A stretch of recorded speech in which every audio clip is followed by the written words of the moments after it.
सबसे पहले तो मैं आपको धन्यवाद दूंगा कि आपने राष्ट्रपति जी के अभिभाषण पर मुझे बोलने का अवसर दिया। समाज महोदय, सरकार अभिभाषण किसी भी सरकार के विजन का आईना होता है। सरकार की रीति नीति कार्यों को लेकर अभिभाषण में जो बातें कही जाती है उससे हमारे देश की लोकतांत्रिक व्यवस्था में शासन के विजन को समझने में, सरकार के कार्यों को मानने में आसानी होती है। मगर इस अभिभाषण के अंदर राष्ट्रपति महोदय ने 82 बिंदुओं के माध्यम से जो बातें कही उसमें ऐसा कहीं प्रतीत नहीं हुआ सरकार की कमी, खामी या नाकामी का हिस्सा थे, उनका कोई जिक्र इसके अंदर नहीं किया गया। समझ मुझे आपने 2047 के शताब्दी वर्ष की बात इस अभिभाषण के अंदर सरकार ने कही है, लेकिन देश का पिछड़ा वर्ग, गरीब, दलित, अल्पसंख्यक ये तो आज भी अपने अधिकार के लिए संघर्ष कर रहे हैं। किसानों की स्थिति क्या है आपको भी पता है और देश के लोगों को भी सच्चाई मालूम है। यहाँ तक देश का गरीब, वंचित, पिछड़ा वर्ग कैसे पहुँचेगा? क्या इसका विजन आपके पास है? क्या आप इस बात की गारंटी दे सकते हैं कि आप जिस आज़ादी के अमृत महोत्सव की बात करें वह आज़ादी देश के आखिरी व्यक्ति तक पहुंच पा रही है? क्या आपको भी पता है कि सच्चाई क्या है? जिस उत्तर प्रदेश का आप ढिंडोरा पीट रहे हैं वहाँ चुनाव है, वहाँ जाकर देखिए क्या स्थिति है। आज भी वहाँ के गरीब के वोट, उनके अधिकार कुछ खास लोगों के द्वारा ही तय किए जाते हैं कि किसको मतदान करेंगे। आज भी उन लोगों को आज़ादी का मतलब तक नहीं पता। समझ महोदय, कोरोना के संकट काल के अंदर देश को बचाने के लिए जिन कोरोना वॉरियर्स ने, योद्धाओं ने काम किया, तीसरी लहर भी चली गई, ईश्वर की कृपा रही हिंदुस्तान के अंदर, बड़ा बलिदान देने के बाद भी हम अभी सेफ साइड के अंदर हैं।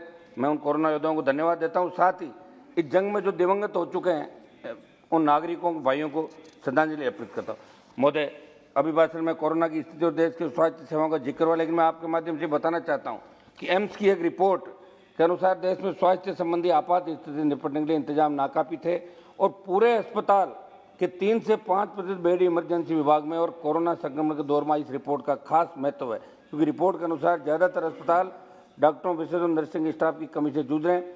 साथ ही अन्य संसाधनों का अभाव और इसका असर मरीजों और खासतौर से आपात सेवाओं पर भी पड़ रहा है।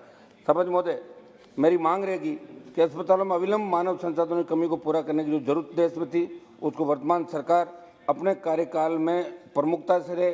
खाली पद भरे अस्पतालों के अंदर और जो भी आधुनिक संसाधन हैं उनको लेके आम जन को बचाने के हिसाब से सारा काम दिल्ली की सरकार को। जब कोरोना की सेकेंड लहर आई तब ऑक्सीजन, रेमडेसिविर, वेंटिलेटर और आपके आईसीयू वार्ड के अभाव में भी हजारों जानें इस देश के अंदर गई थी। तो संविधान और आरक्षण और दलित अत्याचार के संबंध में बिंदु संख्या 14 में राष्ट्रपति ने संविधान के शिल्पी बाबा डॉक्टर अम्बेडकर, भीमराव अम्बेडकर, उनके आदर्शों का जिक्र तो किया, लेकिन मैं सरकार से पूछना चाहूँगा कि सरकार द्वारा सरकारी नौकरियों को खत्म करना, आरक्षण को खत्म करना नहीं है, क्योंकि आरक्षण सिर्फ सरकारी नौकरियों में, इसलिए सरकारी नौकरियों में कटौती का मतलब आरक्षण का कमजोर होना भी है। ऐसी परिस्थितियों में सरकार वंचित वर्गों के साथ अन्याय करिए। अगर हम नौकरियों की घटती संख्या, सरकारी क्षेत्र के निजीकरण और नौकरशाही में हो रही लेटरल एंट्री में आरक्षण की अनदेखी को मिलाकर देखें, कहा जा सकता है कि वास्तव में आरक्षण ऐसी स्थिति में पहुंच रहा है जहां इसके होने या नहीं होने में खास अंतर नहीं रह जाएगा। समझ महोदय, अभिभाषण में स्वाधीनता, सम्मान तथा भाईचारे का जिक्र किया। मैं आपके माध्यम से बोलना चाहता हूँ कि देश के उत्तर प्रदेश, बिहार और मेरे राजस्थान राज्य में दलितों पर हो रहे अत्याचार को लेकर लगातार जो मामले सामने आ रहे हैं वे चिंताजनक है। ऐसे में सरकार को आज़ादी के दशकों बाद भी दलित उत्पीड़न के मामलों में लगाम लगाने के लिए ठोस उपाय करने की आवश्यकता थी, मगर ये आवश्यकताएं पूर्ण रूप से धरातल नहीं आ पड़ी। समझ महोदय, देश में किसानों का जो हाल है वो आपसे छुपा नहीं।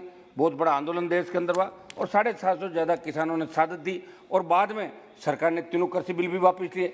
मैं ये नहीं समझता कि जिन किसानों ने, जिन जवानों ने मोदी जी को दूसरी बार प्रधानमंत्री के पद पर बिठाया, एनडीए के साथ साथ अकेली भारतीय जनता पार्टी को 303 सीट देकर अकेले बहुमत दिया, उसके बावजूद भी किसानों को भूल कैसे रहे, जवानों को भूल कैसे रहे? मैं ये याद दिलाना चाहूँगा, बिंदु संख्या 22 से लेकर 29 तक कृषि से जुड़े मामलों का बखान किया गया। पिछले साल हमने देखा कि सरकार ने ये स्वीकार किया कि हमारी तपस्या में शायद कोई कमी रह गई। अध्यक्ष जी, तपस्या तो सरकार कर रही थी, इस तपस्या में वो स्वाग किसानों को कर रही थी। 750 से ज़्यादा किसानों की शहादत को बिना स्वीकारे सरकार ने तीनों कृषि कानून वापस लेने का ऐलान किया, मगर किसान आंदोलन के दौरान जो हठधर्मिता सामने आई वो पूरा देश जानता है।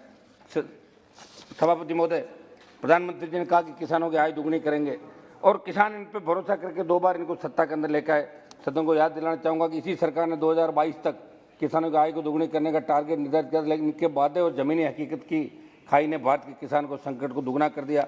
NSSO की 2019 की रिपोर्ट के अनुसार ग्रामीण भारत में किसान परिवारों की वार्षिक कृषि आय में 2002-03 से 2012-13 के बीच औसत वृद्धि लगभग 20%, जो 12-13 से 18-19 के बीच लगभग 12% तक गिर गई, और ये भी तब जब कृषि की अनुमानित विकास दर 4.5% है।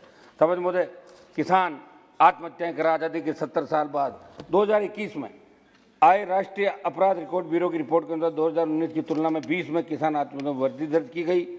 पीएम किसान योजना को लेकर कई बार किया गया। मैं सदन को बताना चाहता हूं कि देश में कृषि क्षेत्र के श्रमिकों की आत्महत्याओं में भी 18% भारी वृद्धि देखी गई, जिन्हें पीएम किसान जैसी योजना को लाभ से बाहर रखा गया। किसान आत्महत्या का आंकड़े इन बहुत प्रतिशत योजना के लिए आईना है, सच्चाई को उजागर करते हैं। छोटे और सीमांत किसान अपनी गिरती आय और बढ़ते कर्ज के बोझ के कारण खुद को मार रहे हैं। और कल सदन में जब राहुल गांधी जी कल परसों भाषण दे रहे थे तो उन्होंने कहा, मैं उन्हें स्मरण दिलाना चाहता हूं कि देश की संसद में सरकार द्वारा प्राप्त आंकड़ों अनुसार मेरे राजस्थान के किसानों पर 1,20,979 करोड़ का कृषि कर्ज बकाया। और राजस्थान में राहुल गांधी जी 2018 के चुनाव में जब गए तो कहा कि 10 दिन में संपूर्ण कर्जा माफ करेंगे।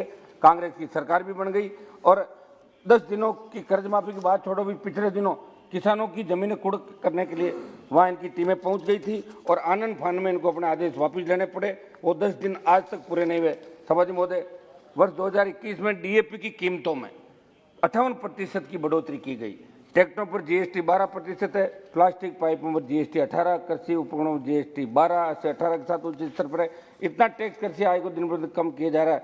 गिरती आय और बढ़ती लागत के इस दौर में गांव देहात के गरीब किसान अपना जीवन यापन कैसे करेगा, ये सोचने का विषय है।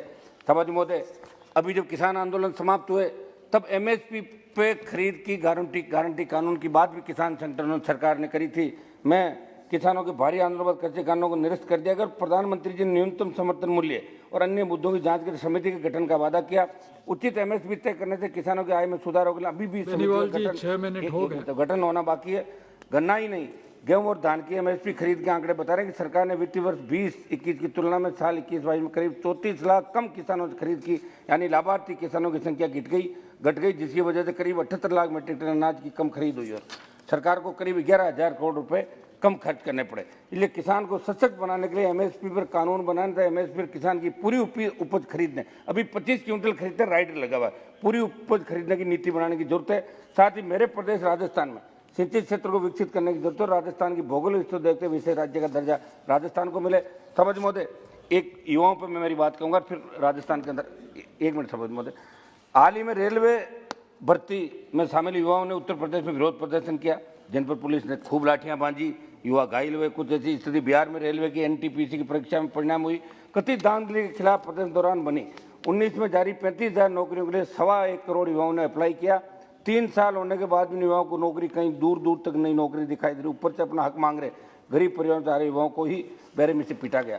समग्र देश में रोजगार की हालत यह है कि केवल केंद्र में 8.72 लाख पद खाली पड़े, वहीं केंद्र सरकार के अंतर्गत आने वाले भर्तियों जैसे केंद्रीय विश्वविद्यालय, आईआईएम, आईआईटी, पीएसयू, बैंक में 4.25 लाख भर्तियां खाली। ये हमारे देश के मध्यम वर्ग से आने वाले युवाओं के सबसे बड़ा विश्वासघात है। उन्हें नौकरी लेने का कोई मौका ही नहीं दिया जा रहा। नौकरी तो बहुत दूर की बात है। सभापति महोदय, मैं एक बात आपसे ये भी कहना चाहूंगा कि लास्ट 2 मिनट था ना, लेकिन देश में राष्ट्रीय स्तर पर युवाओं में बेरोजगारी के जो आंकड़े सामने आए इतने भयावह। मेरे राजस्थान की अगर बात करो तो एक समाचार पत्र की रिपोर्ट के अनुसार हर दूसरा ग्रेजुएट राजस्थान के अंदर बेरोजगार है। 20 लाख से अधिक युवा राजस्थान में, तो बिहार, हरियाणा व हिमाचल प्रदेश जैसे राज्यों में हर तीसरा ग्रेजुएट हुआ बेरोजगार है।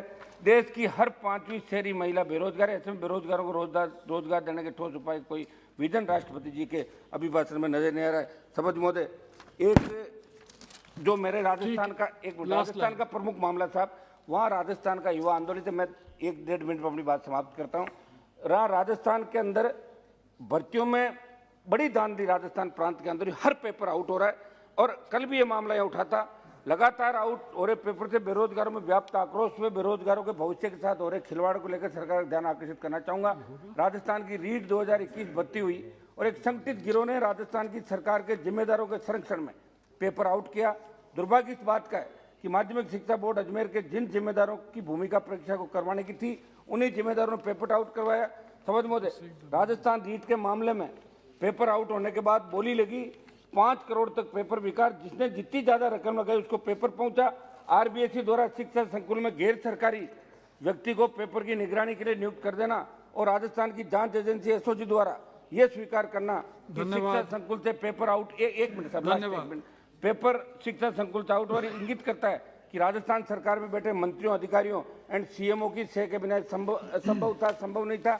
इस पूरे मामले में एक बात ये सामने आई सभी महोदय कि राजस्थान में कांग्रेस की सरकार है, जिन्हें राजस्थान में रीट परीक्षा में अहम जिम्मेदारी मिली, वो कांग्रेस की राजीव गांधी स्टडी सर्कल संस्था में सदस्य और पदाधिकारी हैं, जिनके संरक्षक राजस्थान के मुख्यमंत्री अशोक गहलोत और नेशनल कोऑर्डिनेटर मंत्री सुभाष गर्ग, माध्यमिक शिक्षा बोर्ड के बर्खास्त अध्यक्ष डीपी जारोली, सदैव रीट जयपुर कोऑर्डिनेटर प्रदीप परस। आधे मिनट में साहब, आधे मिनट में समाप्त कर रहा हूँ, आधा मिनट साहब।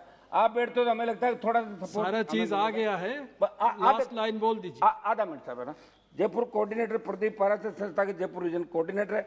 एसओजी राजस्थान सरकार की एजेंसी इस पर्दे के पीछे जो असली मगरमच्छ उन्हें वो नहीं पकड़ पाएगी, क्योंकि पेपर जब आउट हुआ तब राजस्थान सरकार के दावा करे थे कि पेपर आउट हुआ ही नहीं। इसलिए मामले में सीबीआई जांच जरूरी है, चूंकि पेपर एक संगठित गिरोह ने बड़ी रकम लेकर कई लोगों को बेचा। इससे साफ जाहिर है कि मेहनत करने वाले व्यक्तियों के साथ बहुत बड़ा धोखा हुआ है।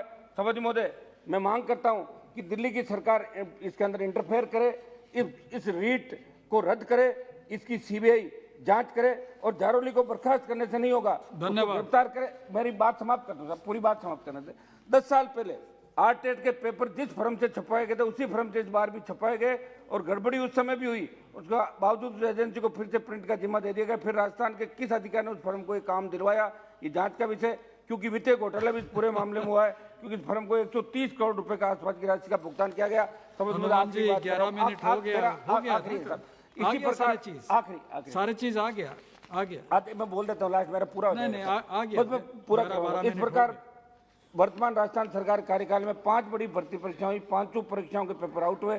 तमाम कोशिशों के बावजूद नकल गिरोह पर जो बहुत बड़ी। एक मिनट साहब, मेरी पूरी बात तो करना था, पूरी बात मेरा पूरी बात आ गई है, आधे मिनट में समाप्त कर रहा हूँ। I am calling the next speaker. आधा मिनट साहब, आधा मिनट बस आधे मिनट में मैं बोल दूंगा साहब। बहुत बड़ी चिंता का विषय राजस्थान एसआई भर्ती परीक्षा, नीट 2021, जैन भर्ती परीक्षा 21, पुस्तकालय अध्यक्ष ग्रेड 3 परीक्षा के बाद आपने कल देखा 1 मिनट में क्या हुआ, रीट का पेपर मांग रहे हैं। आधा मिनट का तो कल एक राजस्थान सरकार, राजस्थान कर्मचारी चयन बोर्ड और लोक सेवा आयोग प्रतियोगी परीक्षाओं के आयोजन से लेकर परिणाम तक भ्रष्टाचार छूते नहीं रहे और आरपीएससी का जेल तक जा चुके हैं। और न केवल निवर्तमान राजस्थान के शासनकाल में बल्कि इसके पूर्व की सरकार के समय भर्तियों में जमकर धांधली हुई, मगर कोई ठोस कदम नहीं उठाए। मैं चाहता हूं कि ठोस कानून इन नकल गिरोह के खिलाफ बने और ऐसे मामलों में भर्तियां रद्द हो और सीबीआई जांच। और आप संसदीय समिति अध्यक्ष महोदय, एक मिनट, लास्ट बात कह रहा हूं मेरी, एक बार मैं चाहता हूं कि आप सीबीआई जांच राजस्थान की सरकार देती, वो नहीं देगी, क्योंकि उनका पूरा ग्रुप मंत्री, आईएएस, सीएमओ सारा इन्वॉल्व है। हम चाहते हैं कि आप दिल्ली की टीम भेज के गवर्नर से रिपोर्ट मंगाएं, संसदीय समिति जाएं और सारी भर्तियां जिन जिन के पेपर आउट हुए उनको रद्द करा के नौजवानों को नए सिरे से रोजगार दें। ये मैं आपसे आश्वासन चाहता हूं। आपने बोलने का अवसर दिया, बहुत बहुत धन्यवाद।